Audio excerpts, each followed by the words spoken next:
right, everybody, welcome back to our Dungeons & Dragons Dungeon Master chat for our summer reading program here at Lions Falls Library. Today I am chatting with Jackson. Jackson, thanks for being with us. Thank you for having me. Absolutely. So tell us a little bit about yourself. My name's Jackson. I am from Interlaken, which is dead center of the Finger Lakes region, New York, and I am adolescent English education. Someday I will be high school English. Nice. So, how long have you been DMing? I've been DMing since December of last year. I'm still very new at it, but I've been playing on and off for about 2 years. Okay. So, I don't know if you've had a chance to do both, but do you have a preference between playing online or playing in person? I haven't had a chance to play in person. I've really been playing regularly since the pandemic began, so it's all been on Discord, which is a great way to keep in touch with people while staying at. Cool. All right, so do you have a personal preference between a homebrew campaign or using a module? I definitely prefer a homebrew campaign. It allows for a lot more creative freedom on my end, something entirely new that nobody's for. But I definitely understand why people enjoy a module. It is a lot less stressful. You don't have to worry about coming up with all the stuff. But personally, I prefer that part. Okay, that makes sense. That seems to be the general consensus among all of the dungeon masters that we've talked to so far this summer. Everybody really enjoys that creative aspect. It's what makes the game so special to a lot of people. So when you're DMing, how long do you spend preparing for a single D&D session?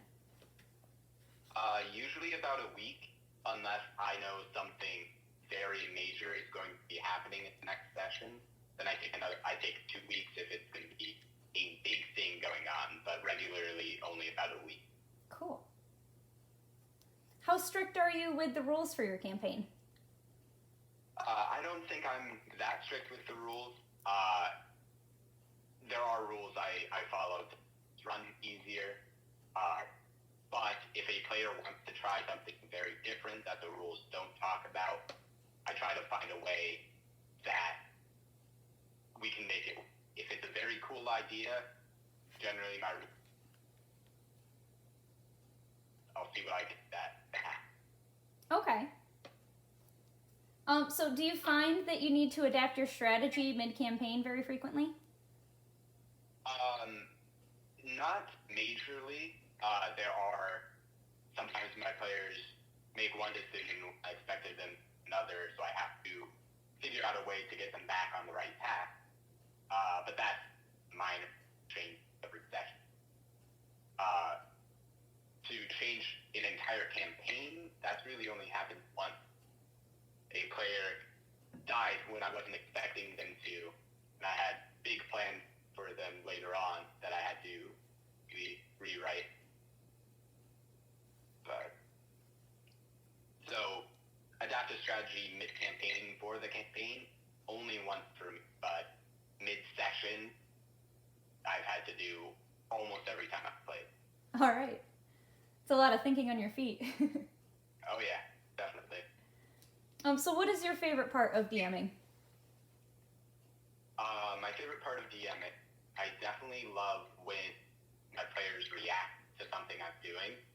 Like if I bring up a character and they have a strong feeling for that character, whether it's a positive feeling for them or negative,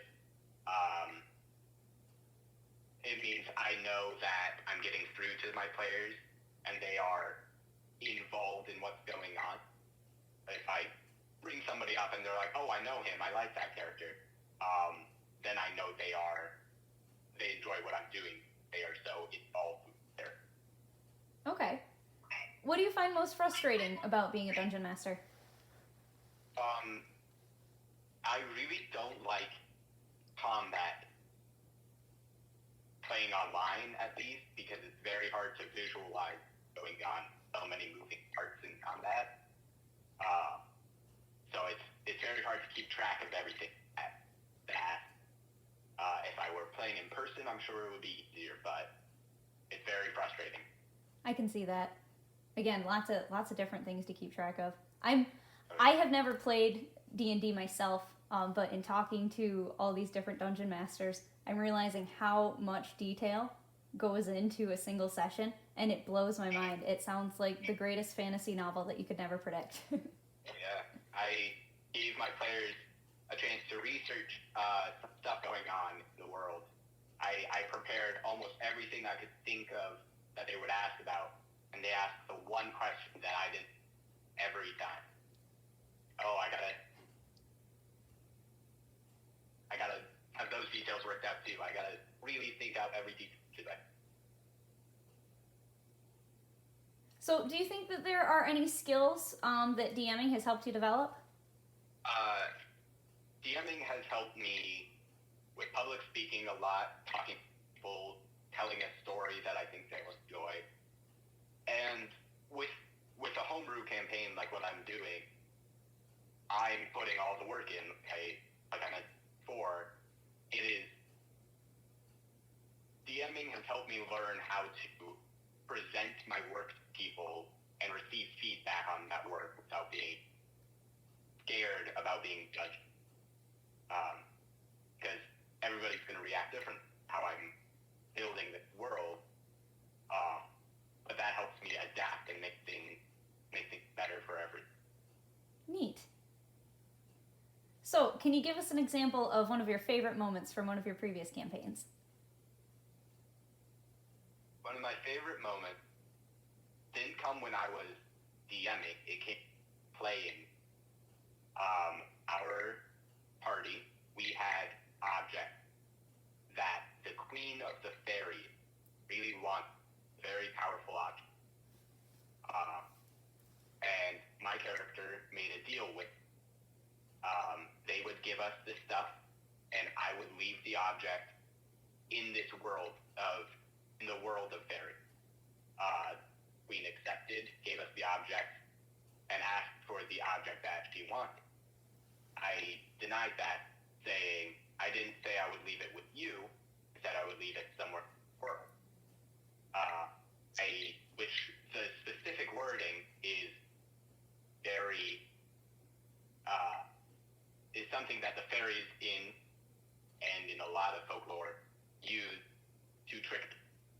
And I had known that, used it to trick Queen, so she agreed to let us put it somewhere in the world. My party wasn't expecting me to get away with that. They expected me to die right there for it, but I talked my way out of that situation.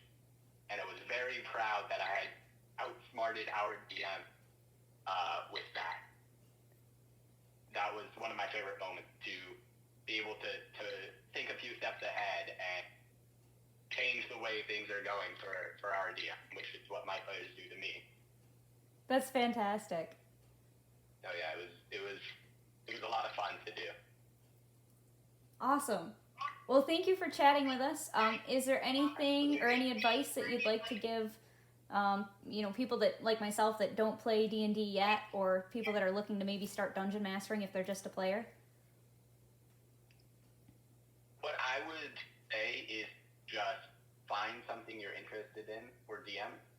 My campaign focuses a lot on Roman mythology. Cool. An interest I have. I built a world around that. Find something you're interested in that builds something that centers on that, and you'll enjoy it. You'll be able to build a lot more than you think you'll be able to, just because it's. And for people who are thinking of starting to play, I would say find somebody that will play with you. Start. That's pretty much how I did it, and it's one of the best things I ever did. Awesome. Well, thank you so much, and thank you for being a part of our summer reading program here. Absolutely.